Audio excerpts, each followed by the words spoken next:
کائنات کا نظام چلانے والا اللہ ہے. لوگوں کے دلوں کا کنٹرول اللہ کی 2 انگلیوں کے درمیان ہے. حدیث میں آتا ہے ہر چیز، ایٹم بھی موو نہیں کر سکتا اللہ کی اجازت کے بغیر.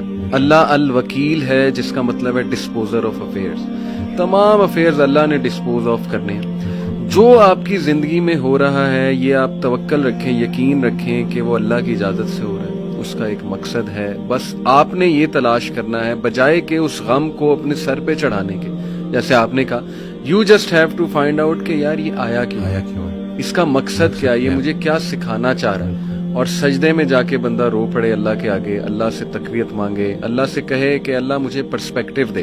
بلکہ میں ایک کوٹ پڑھ رہا تھا، ایون دو ہی از اے نان مسلم رائٹر ہے بہت بڑا، میرے ذہن سے ابھی خیر نام نکل گیا. انہوں نے بڑی کمال کی بات کی. انہوں نے کہا oh my lord make me brave and مجھے ایسی سکت دے کہ میں اپنے غم سے وہ ریزن ڈھونڈ سکوں کہ یہ آیا کیوں ہے. سبحان اللہ. یعنی ایون دو از اے نان مسلم، لیکن یہ کہ اتنی اس میں عقل ہے کہ وہ یہ دعا کر رہا ہے. تو یہی بات ہے کہ وزڈم فائنڈ آؤٹ کرو کہ یہ کیوں آیا ہے. اور بلکہ میں ڈاکٹر صاحب، ایک میرے دوست ہیں بڑے اچھے اسکالر ہیں، انہوں نے ایک بڑی پیاری بات کی. انہوں نے کہا کہ جب بندے پہ غم آئے نا تو چلو کچھ دیر غمگین رہنا یہ نیچرل ہے، فطری ہے.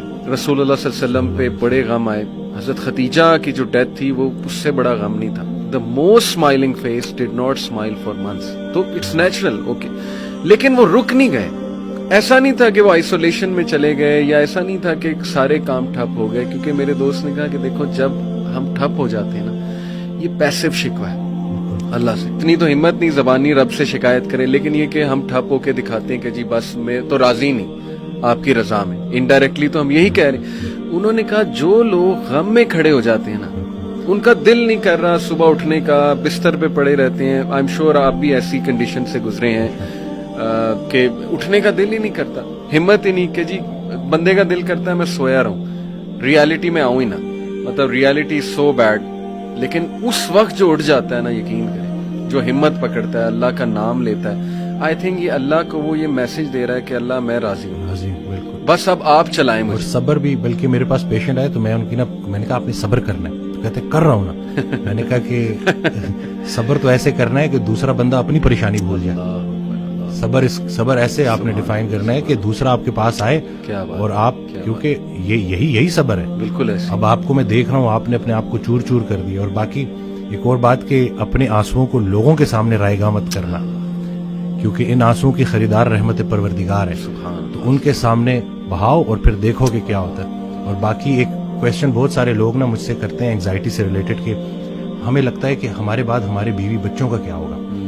تو میں یہ کہتا ہوں کہ حضرت کہتے ہیں آڈیو میں کہ جو انسان یہ سوچتا کہ اس کے مرنے کے بعد اس کی بیوی بچوں کا کیا ہوگا، اس کا ایمان نامکمل ہے. اس نے پالنے والے کی پالنے والی صفت پہ ایمان ہی نہیں لایا. اللہ جن کے لیے پوری کائنات بنائی، ان کو یتیمی اور غریبی سے گزارا، ان کو ماں باپ نہیں دیے، آپ کو دے دیے. ہم شکر کے مقام کو گلے میں کنورٹ کر دیتے ہیں.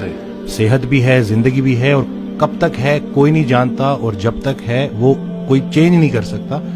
تو پھر ابھی کیوں پریشانی لیتے ہیں؟ کیا ان بچوں کو ہم پال رہے ہیں؟ صحیح بات. کیا ہم خود کو پال رہے ہیں؟ کیا ہم اس قابل ہیں؟ بے شک. قد پہ حد کا پہرا، صحت پہ بیماری کا پہرا، اور اتنے پہروں میں پیدا کیا ہوا انسان چاہتا کیا ہے؟ آزادی.